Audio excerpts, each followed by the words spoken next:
À travers le spectacle de l'ensemble de musique et des danses de la République du Tatarstan, je vous propose un voyage en pays tatar. Un voyage dans le répertoire, les costumes, les décors et les collections du musée national. Un voyage dans l'histoire mouvementée de ce peuple ancien, un voyage musical, dansé et chanté. On confond souvent dans l'histoire, dès l'origine, les Mongols et les Tatars. En réalité, ce peuple tatar est d'origine turque. Son existence est mentionnée dans les chroniques chinoises du XIIIe siècle avant notre ère. On considère aujourd'hui les Han comme leurs ancêtres. Les Han habitaient les steppes au nord de la Chine, dans l'actuelle Mongolie et l'Altaï en Russie. Ils jouèrent un rôle essentiel dans les liens entre peuplades turcs et empire chinois. Enfant, en écoutant de la musique folklorique tatare, j'avais été surprise par sa ressemblance avec la mélodie chinoise. Ce mélange entre les cultures de l'ancienne ethnie turque tatare et du peuple chinois m'interroge encore aujourd'hui. Dans les cultures des peuples tatars, mongols, chinois et turcs, d'autres similitudes existent. Dans la cuisine, les vêtements, les motifs décoratifs, les symboles et bien d'autres choses encore. Peu importe lequel a influencé l'autre, il est important pour moi de signifier la richesse et l'ancienneté de la culture du peuple tatar.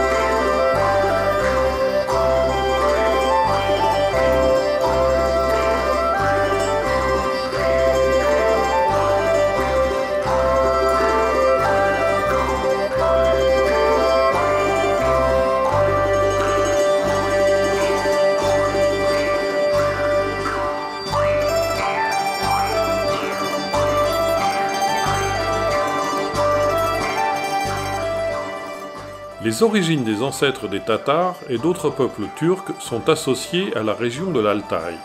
Les Hunnus, un ancien peuple nomade, ancêtre des Tatars, habitaient les steppes au nord de la Chine.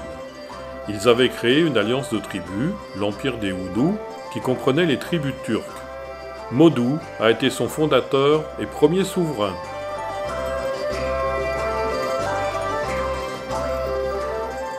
La Grande Muraille de Chine a été construite pour se protéger du pouvoir grandissant des Hunnus associés à d'autres tribus nomades.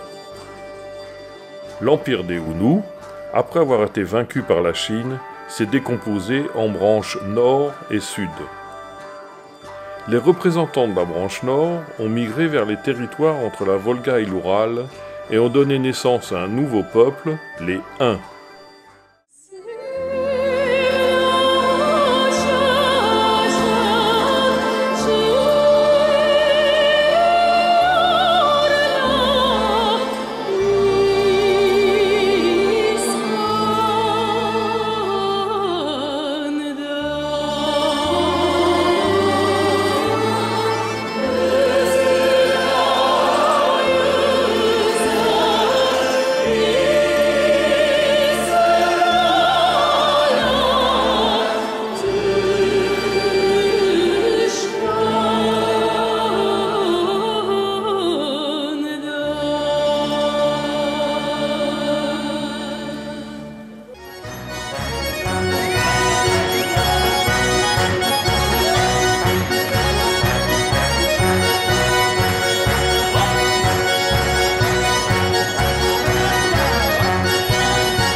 Du fait des changements politiques et des modifications climatiques, les Huns se sont déplacés vers l'ouest, atteignant les limites de l'Empire romain. Ils sont arrivés jusqu'à la Champagne française. Leur déplacement marque le début d'une migration générale des peuples de cette zone géographique. À l'époque du règne d'Attila, les Huns ont formé un puissant État, l'Empire Hun, au centre de la Pannonie, la Hongrie moderne, Hungaria. Après la mort d'Attila, l'Empire Hun s'est désintégré. Vaincus par les Germains et d'autres tribus alliées, les Huns se sont dispersés et mélangés avec d'autres peuples nomades. Les descendants des Huns, le clan Achine, restant en Asie, formèrent le khaganat turc. À cette époque, et pour la première fois, on trouve des références aux tribus tatares, Oghuz tatars et Tokuz tatars, participant à la création du khaganat turc.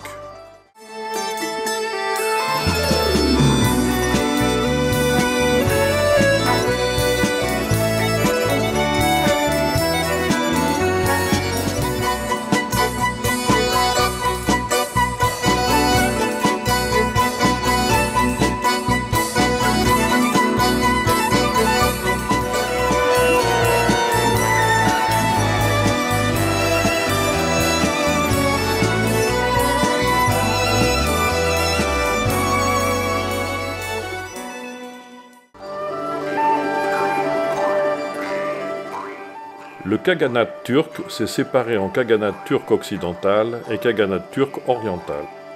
L'État de la Grande Bulgarie ancienne a été établi dans la région de la mer Noire par les tribus bulgares héritières du khaganat turc occidental. Il a atteint son apogée sous le règne de Khan Kubrat. Le khaganat turc oriental a été envahi par l'empire chinois Tang et a disparu. Après la mort du Khan Kubrat, la Grande Bulgarie ancienne s'est désintégrée. Les fils de Kubrat ont migré avec leurs tribus vers les Balkans et la moyenne Volga. D'autres sont restés en payant un impôt aux Khazars qui était devenu très puissant.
L'ensemble de musique et de danse du Tatarstan porte l'héritage du peuple tatar.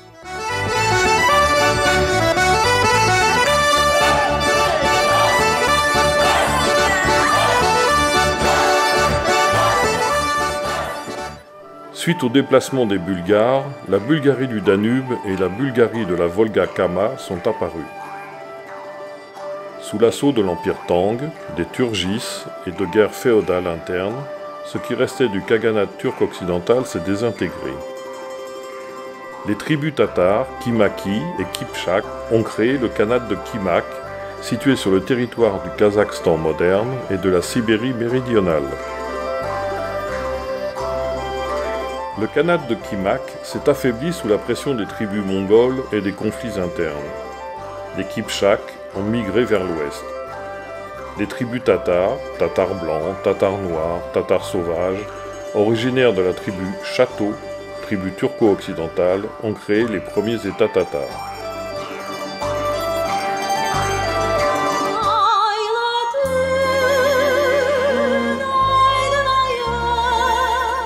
Татарская культура La culture tatare est très ancienne et intéressante. C'est une culture authentique, nationale et en tout cas qui ne laisse personne indifférent.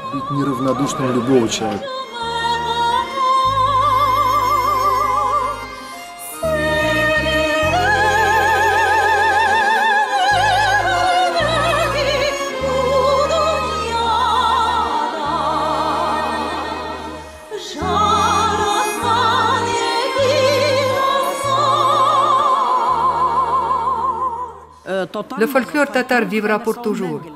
C'est la base du peuple tatar. Des grands compositeurs tels que Zoltan Kodaly, Glinka, Tchaïkovski, ainsi que des compositeurs tatars tels Rustem Yakhin, Izagit Gabiboulin, ont utilisé la musique folklorique tatare comme base de construction d'un grand nombre de leurs opéras et symphonies.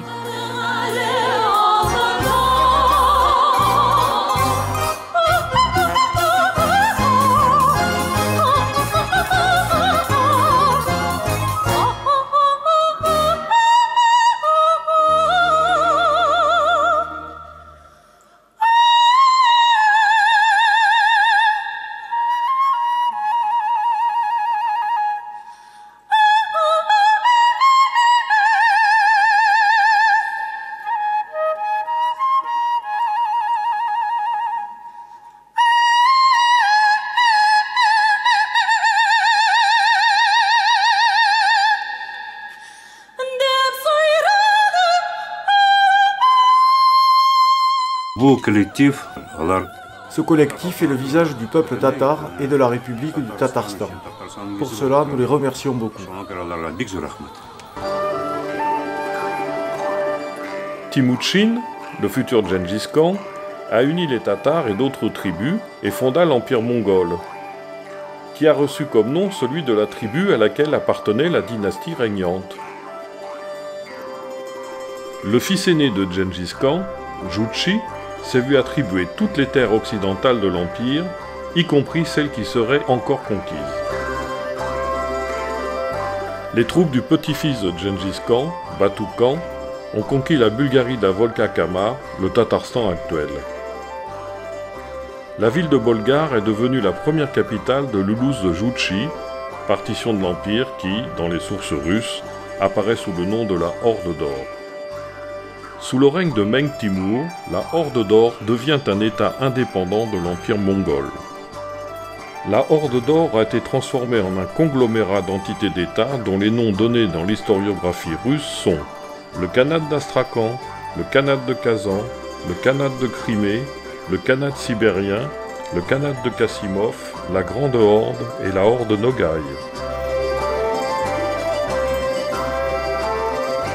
C'est dans le cadre de ces États que se sont formés les groupes ethniques modernes, Tatars d'Astrakhan, de Kazan, de Crimée, de Kassimov, de Sibérie.